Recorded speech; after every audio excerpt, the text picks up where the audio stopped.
Senator Ted Cruz said yesterday that if the Supreme Court justices decide to hear an election lawsuit filed by Rep. Mike Kelly from Pennsylvania, he has offered to present oral arguments before the Supreme Court. Ted Cruz does have the credentials to do that. Cruz holds degrees in public policy and law from Princeton University and Harvard Law School. He has authored 70 US Supreme Court briefs and presented 43 oral arguments. He has appeared 9 times before the Supreme Court, which is the most by any practicing lawyer in Texas or current member of Congress. Okay, Senator Ted Cruz's bio on Twitter reads father of two, Heidi Cruz's husband, fighter for liberty, representing the great state of Texas in the US Senate. So let's get this straight. Donald Trump accused him of stealing the Iowa primary 5 years ago, called his wife ugly, and then disparaged Ted Cruz's father, insinuating that Cruz's father was somehow involved in Kennedy's assassination. And Ted Cruz wants to appear on behalf of Trump and appear for a case that seeks to disenfranchise millions of voters in the Commonwealth of Pennsylvania. I guess that's the kind of liberty that the new GOP seeks. Ted Cruz, the fighter for liberty, only when GOP wins. But something is amiss, right? Why would Ted Cruz appear for a man who publicly disparaged his own father and wife? There are some theories. First, Donald Trump won the state of Texas, where Senator Ted Cruz will face a re-election in 2024. And some of the metro areas in Texas, like Laredo, McAllen, Brownsville, El Paso, and Corpus Christi, hardened at a significant margin towards Trump. Then there is the MAGA world, which still accounts for a major portion of the Republican base that any Republican presidential hopeful should seek the approval of. And what better way to do it than presenting the oral arguments on behalf of Trump to overturn the election. Now, this case that has been taken to the Supreme Court by Congressman Mike Kelly says Pennsylvania's 2019 voting reform bill, which is known as Act 77, is unconstitutional.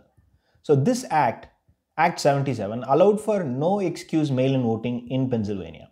Mike Kelly and his group are asking the Supreme Court to throw out more than 2.5 million mail-in votes cast in Pennsylvania ahead of and on November 3rd. If they throw out those votes, which are undoubtedly majority Democratic votes, Trump will win.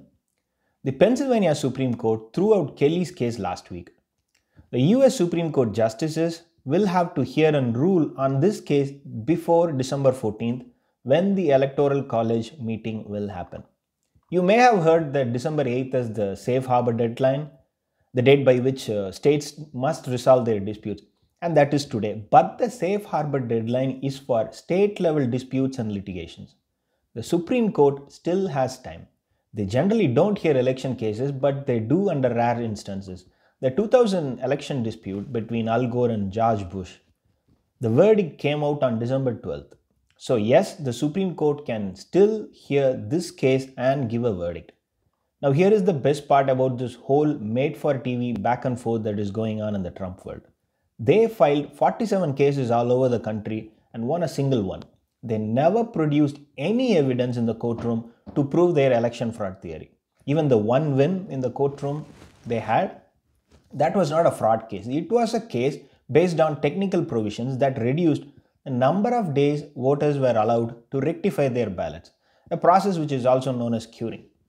And even now, the case that has been moved to the Supreme Court is not a fraud case, it's about the validity of the law.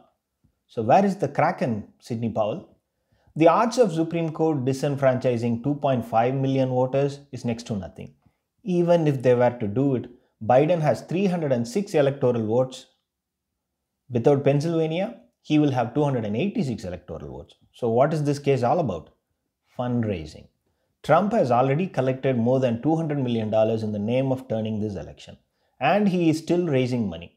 The all over the country litigations have cost the campaign less than $10 million so far. So what's the big deal even if you double that bill in exchange for raising another $50 or $100 million? The case will give some more time for the Trump gravy train to run, while Ted Cruz will become the icon of the MAGA world, ready to conquer the presidency in 2024. And Mike Kelly will use this publicity as and when he chooses. Everybody wins, and the GOP is one big train that rolls on and on and on. Thanks for watching. If you like it, please subscribe.